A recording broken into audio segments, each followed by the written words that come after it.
Me parece importante partir de lo que nosotros llamamos el cántico de las criaturas, que como el Papa comienza la encíclica Laudato Si. El canto de las criaturas es el primer texto en lengua romance, italiana. San Francisco es patrono de Italia, entre otras cosas. Y en realidad nosotros llamamos el cántico de las criaturas, pero es un cántico a Dios nuestro Señor, a las criaturas y a algunas criaturas más también, ¿no? Digamos esto para ponerlo en su contexto. El comienzo de Laudato Si, alabado seas, es: Altísimo, omnipotente, buen Señor, tuyos son la gloria, el honor y toda bendición.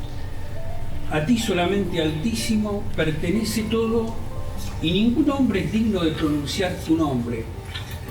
El cántico de las criaturas es, en primer lugar, un canto al Creador, es un canto a Dios.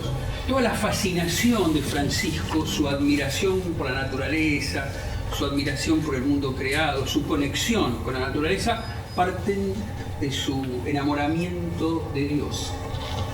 Y luego comienza a cantar a las criaturas, al Señor hermano Sol, a la hermana Luna y las estrellas, al hermano Viento, a la hermana Agua, al hermano Fuego, a nuestra hermana, nuestra querida Madre Tierra, por la cual nos sustentas y gobiernas. Y luego alaba al Señor por los hermanos, pero especialmente por aquellos que por tu amor perdonan, y los que padecen enfermedad y tribulación y persecución. Esto va a ser una constante en Francisco. Francisco es hermano, es el gran hermano de la tierra, ¿no? de las maravillas de Dios, pero desde un lugar que es el lugar del pobre, es el lugar del hermano, es el lugar de aquel que se ha hecho pobre y ha cortado con todo, ha cortado con su familia, con un destino importante de hijo de un comerciante rico. Es un pobre. Entonces, necesariamente cuando canta, está cantando al mundo desde un lugar. Esto va a volver. Un lugar que está muy unido con toda esa fraternidad hacia la naturaleza creada. Entonces alaba a los hermanos, especialmente a los que perdonan. Y aquí va como instalando un tema que va a ser típico en Francisco, en su poesía interior, digamos, y en la herencia que nos deja, que es el tema de la compasión. Es decir, toda esa alabanza, esa admiración, ese canto a las criaturas, ese don de poder entender la creación, conversar con los pájaros, ese don se va a entender desde la compasión, desde un corazón que intuye que todas las cosas tienen corazón. Esto es típico de Francisco. Hay un corazón en las cosas. Lloran las cosas, gritan las cosas, gimen las cosas. Hay algo que late detrás de las cosas. Por eso él va a ser el hombre de la comunión, estar en comunión. No podía faltar en esta concepción integral de Francisco el cantar a la muerte, a la hermana muerte, porque para Francisco la muerte es parte de la vida, como para un cristiano. La muerte es parte de la vida. Y la salud va a ser la búsqueda de un equilibrio, aceptando limitaciones y aceptando la enfermedad. La aceptación de la enfermedad también forma parte de la salud. La aceptación del límite también va a formar parte de la salud para Francisco. Y en este sentido Francisco interpreta la creación de Dios. El Señor nos ha creado para vivir en armonía con toda la naturaleza y con los hermanos. No somos distintos al cosmos. El cosmos no está frente a nosotros como si fuera un marco o un espectáculo al que yo accedo y frente al cual yo puedo intervenir como quiero, de cualquier manera, sino que antes que todo, yo soy agua, yo soy tierra, yo soy aire. Entonces primero me reconozco como parte de todo ese cosmos, el cual yo integro con un nivel de autoconciencia único, porque soy hombre, soy persona humana. Entonces, de alguna manera, digamos, yo puedo tener determinadas intervenciones, pero tengo que ver cómo. Yo voy a insistir en la figura de Francisco por muchos motivos. Primero porque el Papa elige este nombre, y es el primer Papa que lleva este nombre, lo cual es muy importante, es un lenguaje. Y después porque el Papa, siguiendo la tradición de Juan Pablo, que ha reunido en Asís a representantes de todas las religiones del mundo, del año 87, una reunión que fue importantísima. No solo participaron religiones monoteístas, sino participaron una enorme cantidad de cultos en el mundo, de una oración universal por la paz.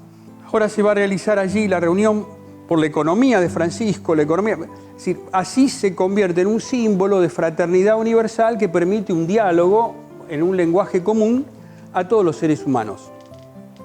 Entonces, por un lado aparece el dominio sobre la tierra. En la Escritura está lejísimo de ser un dominio despótico. La tierra está muy lejos de ser un elemento pasivo ante el cual yo puedo hacer lo que quiero y puedo succionarle todo el jugo que me da para lo que yo quiero, o para lo que yo deseo, o para lo que yo proyecto. Sino que dominar la tierra significa hacerlo en el nombre del Señor que domina. En latín, Dominus, es el Señor. Entonces, yo soy imagen de ese Señor, que no es cualquier Señor. No es un déspota, no es un tirano, no es un libertino. Es un Señor que cuida, que protege, que ama. Entonces, yo soy imagen de ese Señor. Entonces, mi relación con la tierra tiene que ver con ser imagen de Dios. Pero por otro lado, también, esa tierra, como dice el mismo libro del Génesis, yo la cultivo y la cuido, porque estoy llamado a cuidar. Labrar la tierra es cuidar la tierra. No solamente es intervenir sobre ella, sino, de alguna manera, es apacentarla. Y la Sagrada Escritura, sobre todo a través del libro del Levítico, que es la legislación judía, aparece claramente en el capítulo 25 del Levítico, por ejemplo, verso 23, la tierra es mía, dice el Señor, y ustedes son forasteros y huéspedes en mi tierra. Y esta tierra no puede venderse a perpetuidad, porque la tierra es del Señor. Y acá aparece algo muy judío, muy del Antiguo Testamento, de lo que nosotros culturalmente estamos lejos. Y es esta cosa ritmada del hombre en relación estrechísima con la naturaleza, que tiene que ver con el descanso cada 7 días. El descanso sabático, que es fundamental en la Sagrada Escritura, no es para que el hombre descanse solamente, ni para que el hombre haga fiesta solamente, ni para que el hombre esté con su familia solamente, o para que vea televisión, sino el descanso es también para el animal, para el buey y para el asno. Eso, digamos, está clarísimo en el Levítico, en el capítulo 19, y la tierra descansa. Esta cosa tan del campo, del hombre nuestro, del interior del país, la tierra se cansa, la tierra está cansada. Hay que tener mucho cuidado con este tipo de expresiones. Estas expresiones revelan una intuición fundamental sobre la naturaleza. Cuando la tierra se cansa. Nosotros hemos perdido totalmente dimensión de lo que significa este fenómeno, porque de alguna manera nos hemos alejado de la naturaleza. En cambio, el hombre bíblico sabía que la tierra tiene que descansar cada 7 días y después cada 7 años. Y que la esclavitud no es perpetua. Existía la esclavitud, pero no era perpetua. Se liberaban los esclavos cada 7 años por los jubileos. Y la tierra no puede ser totalmente de una persona, porque la tierra es de Dios. Y si vos cosechás, tenés que guardar para el pobre, para el huérfano, para la viuda, porque la tierra es de todos. Los bienes primarios son de todos. La tierra, el agua, el aire. Entonces hay que tener muchísimo cuidado con la terminología de la privatización. El aire no se privatiza, el agua no se privatiza. Y la tierra, la privatización tiene un sentido clarísimo en la doctrina de la Iglesia. Hasta acá está, vamos a decir, visión de la armonía frente al universo creado y por qué el Papa parte del Cántico de las Criaturas para escribir esta notable encíclica que es su legado. Alabado seas mi Señor, leo el comienzo de la encíclica, cantaba Francisco de Asís. En ese hermoso cántico nos recordaba que nuestra casa común es también como una hermana con la cual compartimos la existencia y como una madre bella que nos acoge en sus brazos. Esta hermana clama por el daño que le provocamos a causa del uso irresponsable y del abuso en los bienes que Dios ha puesto en ella. Hemos crecido pensando que éramos propietarios y dominadores, autorizados a expoliarla. Así comienza la encíclica. La tierra clama por el daño que le estamos haciendo. Continúa. La violencia que hay en el corazón humano, herido por el pecado, también se manifiesta en los síntomas de enfermedad que advertimos en el suelo, en el agua, en el aire y en los seres vivientes. Por eso, entre los pobres más abandonados y maltratados está nuestra oprimida y devastada tierra, que gime y sufre dolores de parto. Olvidamos que nosotros mismos somos tierra, nuestro propio cuerpo está constituido por los elementos del planeta, su aire es el que nos da el aliento y su agua nos vivifica y restaura. Entonces aquí comienza un poco un tema muy viejo en nosotros, muy antiguo en nosotros. Digamos, por eso la primera parte del Instrumentum Laboris va a hablar de lo que significa el río como vida y la tierra como vida, lo que es la belleza de la obra de Dios, pero inmediatamente va a hablar de lo que significan las amenazas al agua, al aire y al territorio, que es la segunda parte del Instrumentum Laboris. Y es el pecado, es la irrupción del pecado. La irrupción del pecado es un desequilibrio profundo. El ser humano, la naturaleza, el hermano, la relación con Dios. Es esta relación de armonía, sufre una especie de sabotaje interno, una bomba, una feroz autodestrucción que hace que el hombre tenga una relación conflictiva con la naturaleza, una relación conflictiva con el hermano y también con Dios. Entonces se rompe ese equilibrio y esa violencia adquiere formas distintas, diferentes.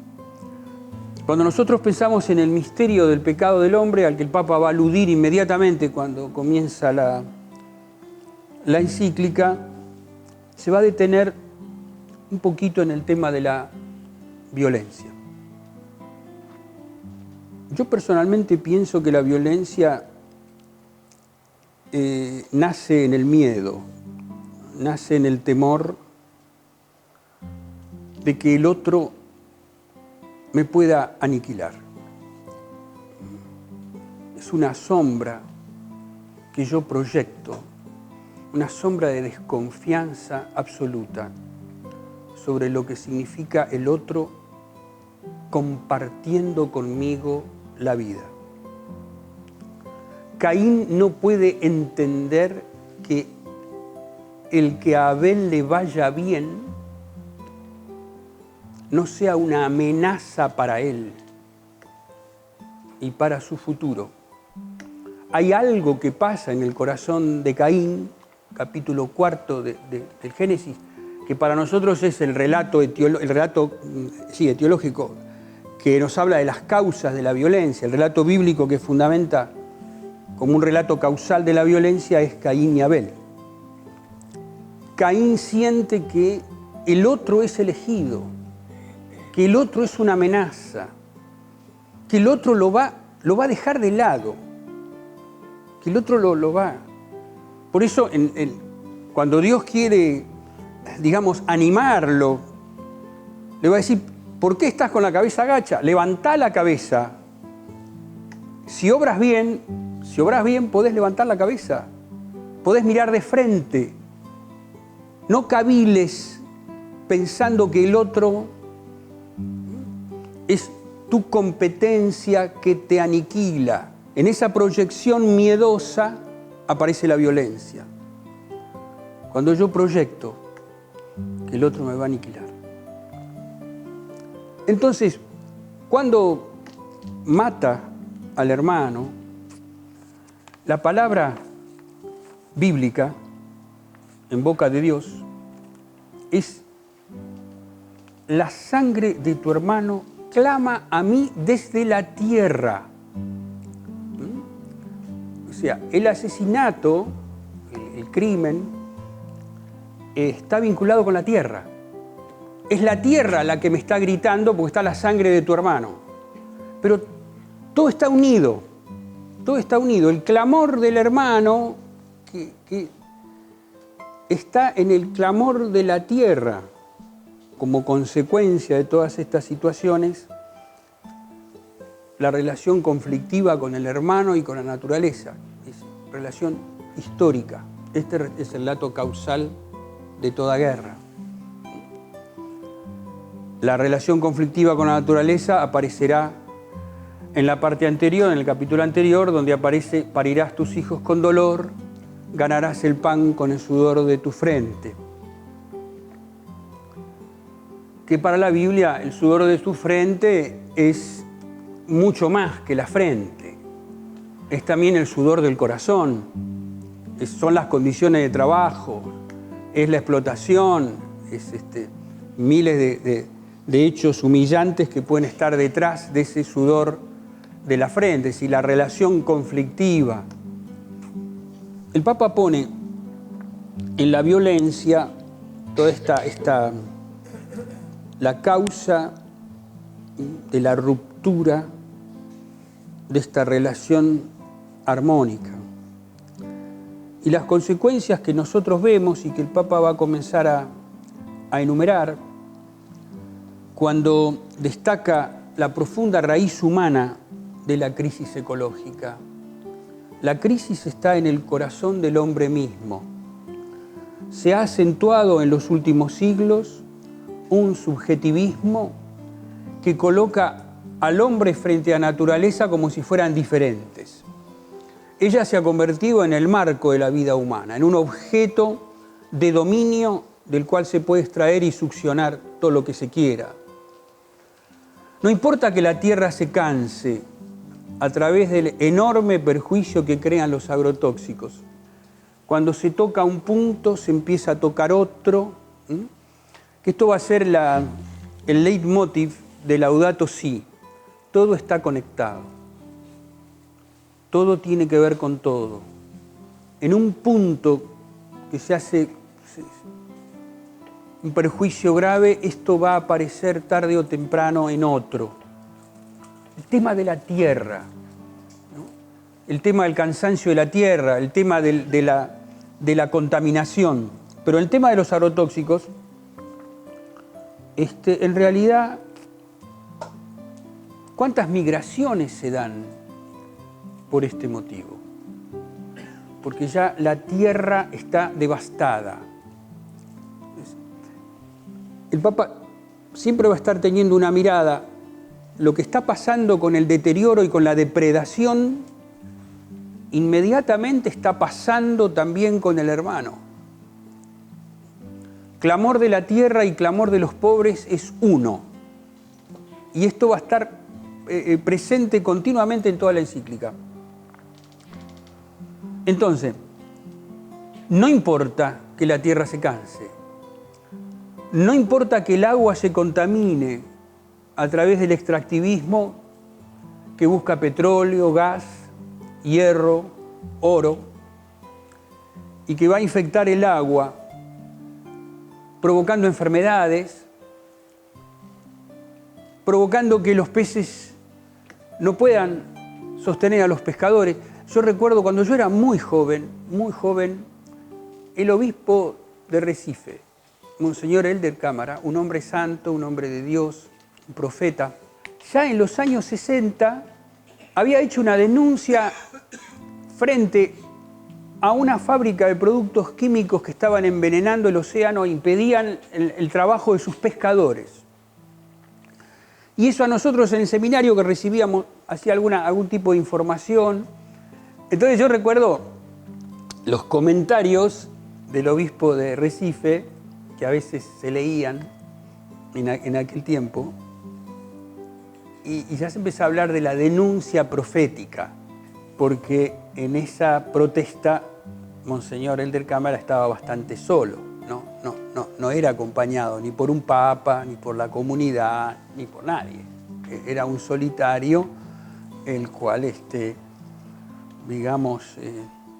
bastante discutido, ¿no? Lo que lo sostenía, lo que lo sostenía era su amistad con Pablo VI, ¿no? Ciertamente que eso fue históricamente verdadero. No importa que suban las emisiones de gas, provocando el efecto invernadero con graves consecuencias para el cambio climático. No importa la tala de árboles indiscriminada, que ya está provocando incendios. El efecto del sol en distintos lugares del planeta, sol que no refracta, lo que hace es entrar en ebullición. Los pajonales, los incendios que hemos tenido en las Islas Canarias, en Groenlandia, en nuestro Amazonas, pueden tener que ver con esto. Los incendios en España, es como si eso no importara. Es como si la voracidad y los planes económicos y la necesidad de las inversiones en estos países del tercer mundo que tienen estas riquezas naturales, como si esto fuera, digamos, lo que verdaderamente interesara. Y continuamente la encíclica va a hablar de lo que significa la pérdida de la biodiversidad. Pero la pérdida de la biodiversidad, y acá va a citar, y cita Laudato Si, un texto de Benedicto en el comienzo de su pontificado, en la homilía de inicio del pontificado, donde dice: fuimos concebidos en el corazón de Dios y por eso cada uno de nosotros es el fruto de un pensamiento de Dios. Cada uno de nosotros es querido, cada uno de nosotros es amado, cada ser es necesario. Esta alusión a la delicadeza de Dios para cada una de sus criaturas. Hasta el último mosquito, hasta el último insecto. Esta pérdida inmensa de la biodiversidad y en los océanos, con las experiencias atómicas, el lecho de los mares, los corales, todo lo que se está dando, está inmediatamente puesta en paralelo por el Papa con la pérdida de las raíces culturales, que también hace como el equilibrio de la biodiversidad. Así como los ecosistemas tienen su equilibrio natural y se necesita de todo y de cada punto, así también en la vida social las culturas tienen su riqueza complementaria con otras culturas, necesarias para dar motivaciones espirituales profundas a la vida. La vida sin raíces es una vida sin esperanza, y a una globalización que tiende a neutralizar aquello que es particular de cada cultura.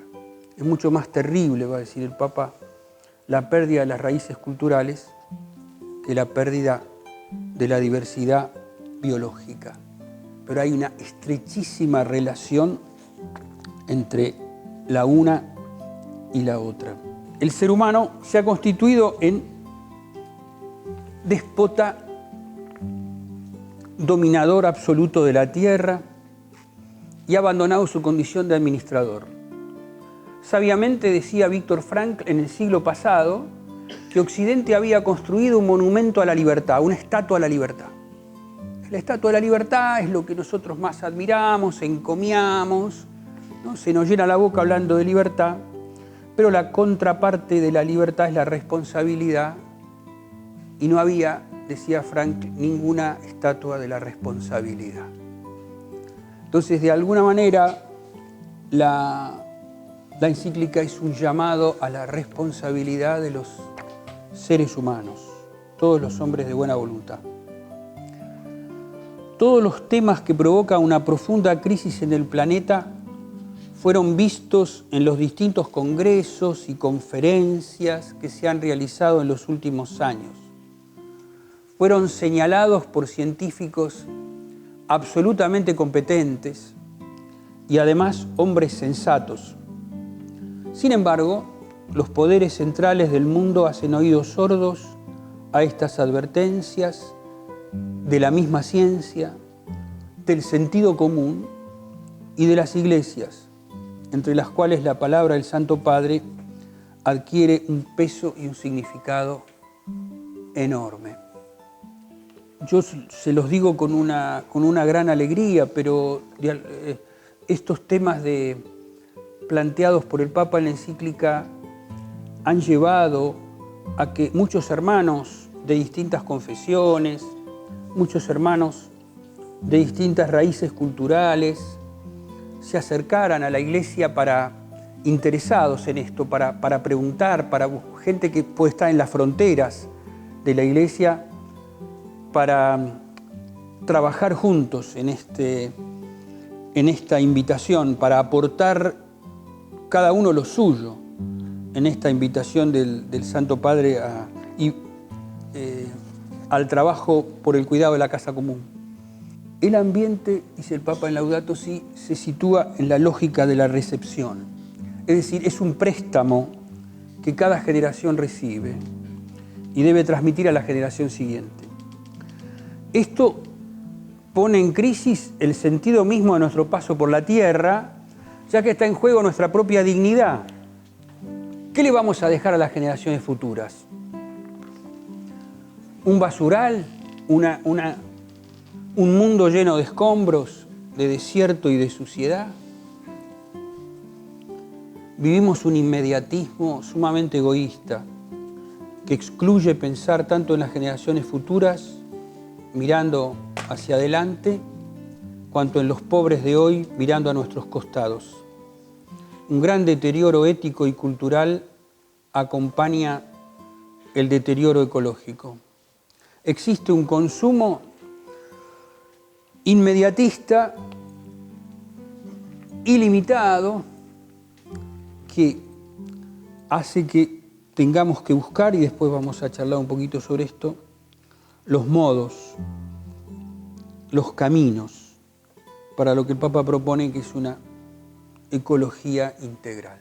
Para proponer una ecología integral que va a comenzar con una fuerte denuncia en un lugar determinado del mundo, pulmón del mundo, con el 20% de reservas de agua dulce, con una cantidad de carbono que lo hace el pulmón del planeta, similar, parecida a otra cuenca, la cuenca del Congo, con un eco importantísimo en muchísimos lugares del mundo, el Papa entonces propone, a través del sínodo que convoca,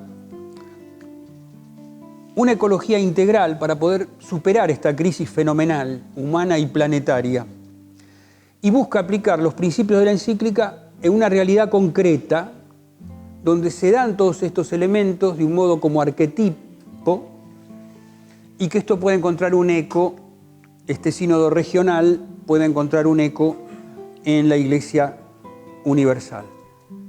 Y a partir de ahí plantear el camino pastoral para aquellos hermanos más pobres que viven en la cuenca, concretamente en la cuenca del río Amazonas. Para mí fue un verdadero privilegio poder compartir con mis hermanos obispos de la región los 2 encuentros que tuvimos de preparación al Sínodo de la Amazonía, donde se elaboró el documento de trabajo. Me encontré con obispos muy comprometidos con la vida pastoral de esas regiones. Muchos de ellos, habiendo tenido que aprender el idioma de las poblaciones de la cuenca, está habitada por 33 millones de personas, de las cuales más de 3 millones son indígenas. También hay afrodescendientes, campesinos y ribereños, que son los habitantes de las orillas. Fue un testimonio muy interesante de los obispos brasileños y de los obispos también de los otros países. En realidad el Brasil tiene el 67% de la cuenca, los otros países menos. En un clima de verdadera fraternidad, ellos expusieron la problemática humana, pastoral de la región en la que viven, social, las migraciones continuas a las ciudades, los índices de trata de personas, de prostitución, sobre todo las poblaciones indígenas que tienen que huir a las ciudades porque no tienen ya vida en aquellos lugares que eran de sus antepasados, de sus ancestros. Y huyendo a las ciudades, la adaptación a una ciudad,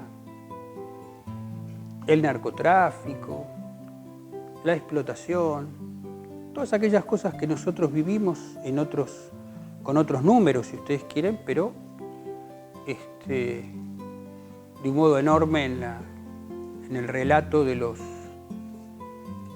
obispos con los cuales nosotros nos reunimos, y también con el grupo de la REPAM, que se llama REPAM, la Red Panamazónica, del cual es este video, presidida por Monseñor Barreto, que es cardenal peruano,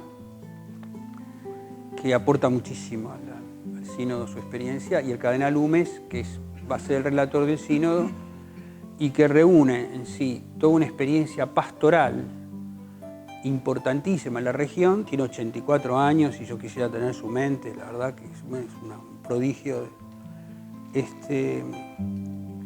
Une su capacidad pastoral a la experiencia en la curia romana, ya que el Papa Benedicto lo llamó para presidir la congregación del clero durante 7-8 años. Y secretario del sínodo va a ser Monseñor Martínez, obispo de Puerto Maldonado, que fue donde el Papa fue en el viaje que hizo al Perú. La última parte de la encíclica va a tratar un poquito sobre esto. ¿Qué hacemos? ¿Qué hacemos frente a esto? O sea, cómo operamos, cómo nos posicionamos, cómo trabajamos. El cambio de paradigma que propone el Papa, salir del paradigma tecnocrático, que me hace creer que el hombre está en el centro de todo, que tiene la ciencia, la técnica y el poder. Todo esto ha conducido a que el 1% de la población mundial tenga tanta riqueza como el resto. a unos desequilibrios tremendos de poder, a una inequidad impresionante. Entonces el Papa va a proponer como paradigma y como eje del paradigma que nosotros tenemos que buscar, que construir, que trabajar, el tema del cuidado. El tema del cuidado es un tema que trata Leonardo Boff en sus libros. Es un tema muy profundo. Yo voy a tratar de transmitirles un poco lo que yo siento con respecto a esto. Y para mí, si nosotros logramos algo de lo que yo les digo,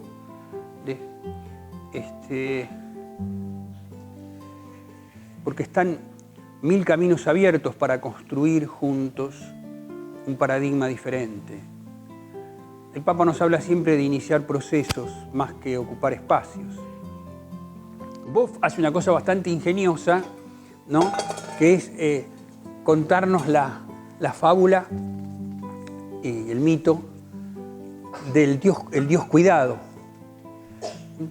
El Dios cuidado venía caminando por el río, es la fábula del el Dios cuidado venía caminando por el río, entonces tomó un poco de barro e hizo algo parecido al hombre, un muñequito.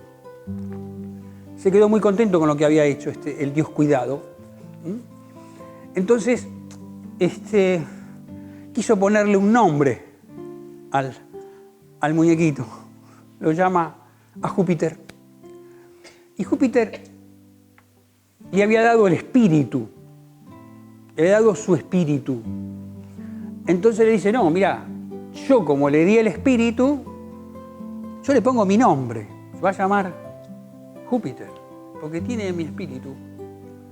Entonces la Tierra protesta, la Telus protesta. Le dice, no, yo le tengo que poner un nombre. Entonces, ¿por qué? Lo hizo con barro. Entonces empiezan a pelear. Entonces, como se empiezan a pelear, aparece Saturno y Saturno dice, bueno, yo voy a dirimir la pelea. Vos, Júpiter, como le diste el espíritu, vas a recibir su espíritu cuando se muera. Así que vas a tener el espíritu. Vos, Tierra, como está hecho de tierra, va a volver a vos cuando se muera. Y vos, cuidado, lo vas a acompañar siempre. Vas a estar siempre al lado de él. Toda esta historia hace que el Dios cuidado nos acompañe siempre como un modo de ser esencial, desde que nacemos hasta que morimos. Saturno decide ponerle él el nombre y lo llama Humus. Lo llama hombre, viene de humus, que es tierra fértil. Es la tierra que ha producido su fruto. ¿Qué es lo que pasa con esta fábula? Con esta fábula pasa que nosotros tenemos una experiencia esencial de lo que es el cuidado. Y en el fondo, para que este paradigma, vamos a decir, monstruoso, pueda corregirse, es necesario que nosotros recuperemos lo que significa en nosotros la experiencia de cuidado y la transmitamos a los demás. ¿Cómo comenzamos a vivir esta experiencia? A partir del nacimiento. Nosotros tenemos una palabra hermosa en castellano, que es la palabra parto. ¿Qué quiere decir cortar? La misma palabra quiere decir cortar, de parto.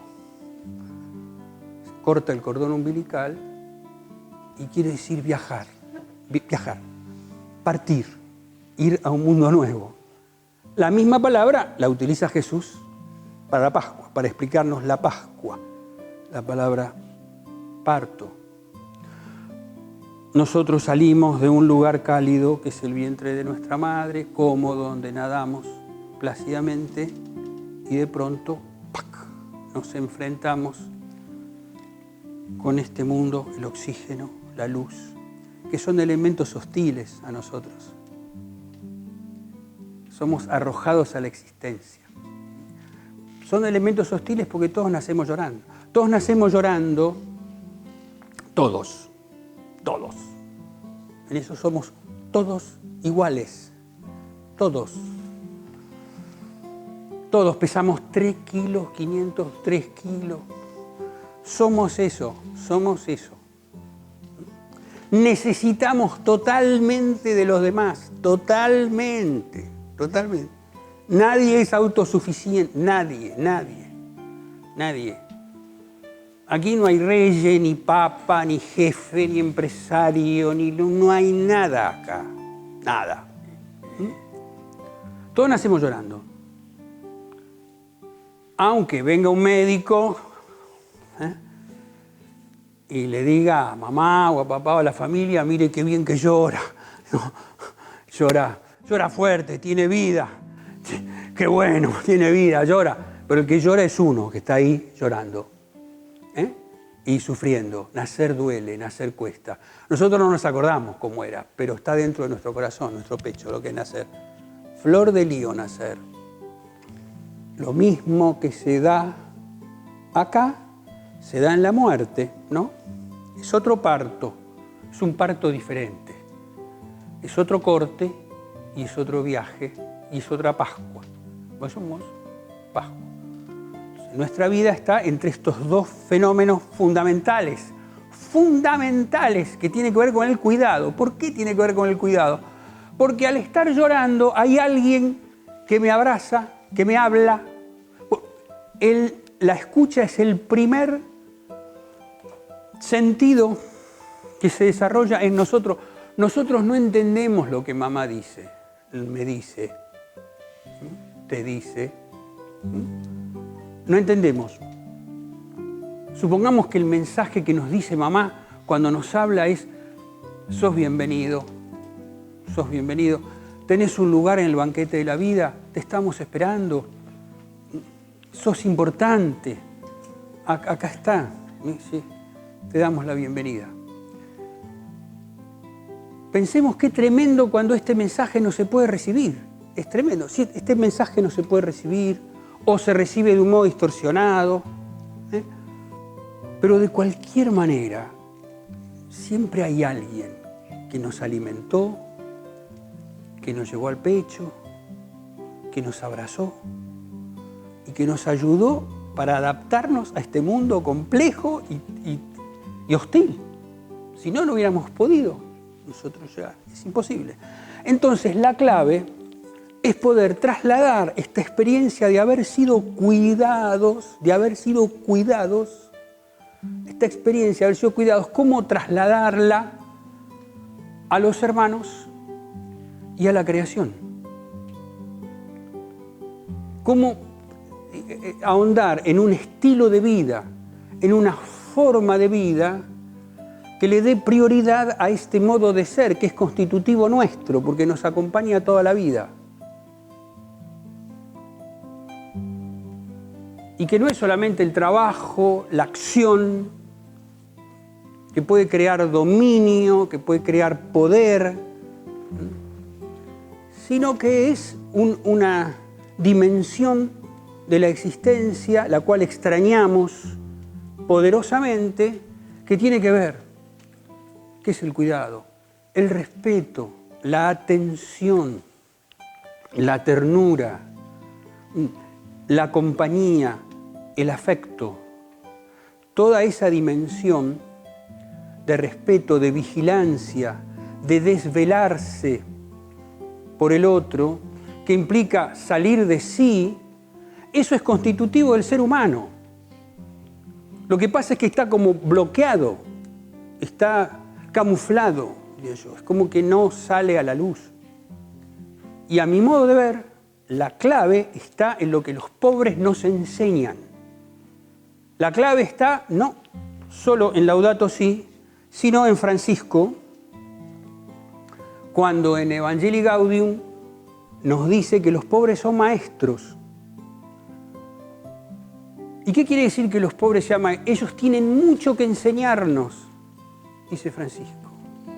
Porque no solamente por el sentido de la fe, sino porque participan de los sufrimientos de Cristo. Entonces yo, en el pobre, en el contacto con el pobre, se me revela mi propia pobreza. En el pobre, yo me acuerdo que fui un niño de 3,5 kilos necesitado de todo, y no un genio como me creo, sino redescubro mi debilidad, mi fragilidad, mi impotencia, mi llanto, mi desvalimiento, mi necesidad de madre.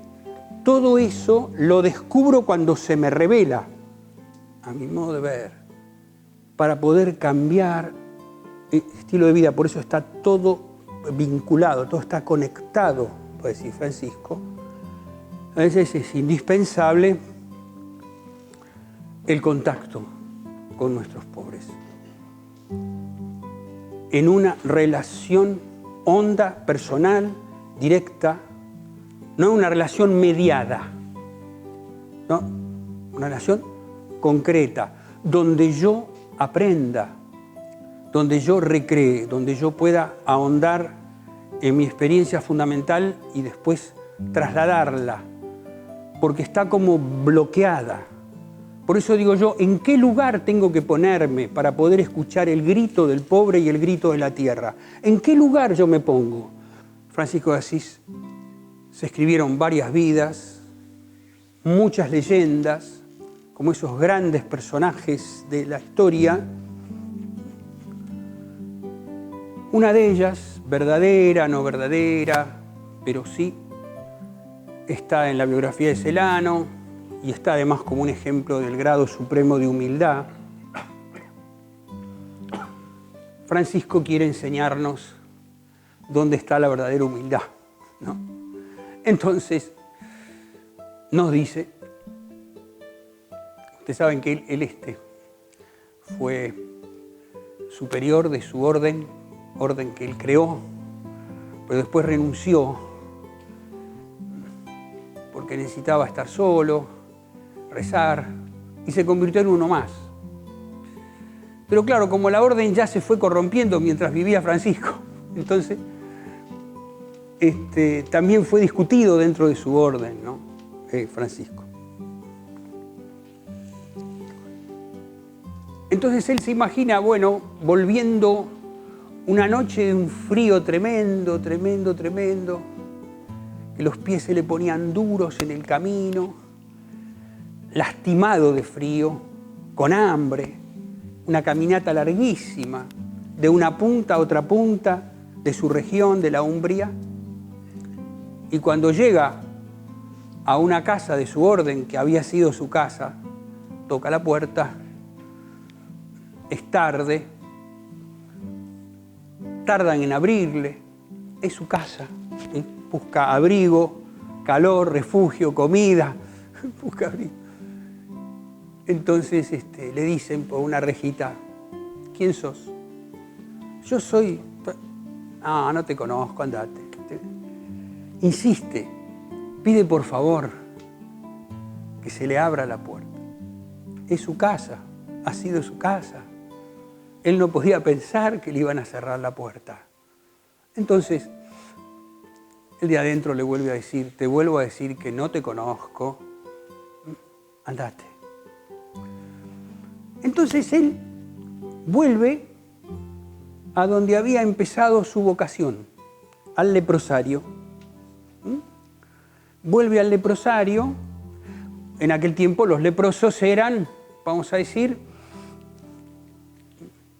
los pobres más pobres. Ustedes imagínense hoy, pobres entre los pobres, que nadie se juntaba con ellos, pero ahí había nacido su vocación, la vocación de Francisco había nacido allí. Entonces Francisco, porque no tenía más remedio, porque en su casa no lo reciben, se va de nuevo al leprosario. Entonces en el leprosario sí lo reciben. Entonces él empieza a sentirse en paz, empieza a sentir calor, empieza a sentirse en casa, se olvida de todo, perdona a todos, se ubica en el eje, vamos a decir, del cuidado, entendido ya como suprema humildad, como dice, que da alegría. El tema de la ecología integral y el tema de cómo lo hacemos desde la ecología en la vida cotidiana, en la educación, en la cultura, a mi modo de ver requiere de una espiritualidad que tiene una fuerte motivación, y una espiritualidad que tiene que ver con la pobreza, Y a partir de eso, el aprendizaje concreto para poder trasladar a las personas y a las cosas esta experiencia fundamental que tiene que ver con el cuidado. El Papa nos ha querido elegir a mí y a Monseñor Massín, que es el obispo de Reconquista, que trabaja en Endepa, para, digamos, porque nosotros recibimos por nuestra selva chaqueña, por el acuífero guaraní, inmediatamente los ecos concretos de lo que puede ser este sínodo. Pero bueno, es muy conmovedor poder participar de este momento de la vida de la Iglesia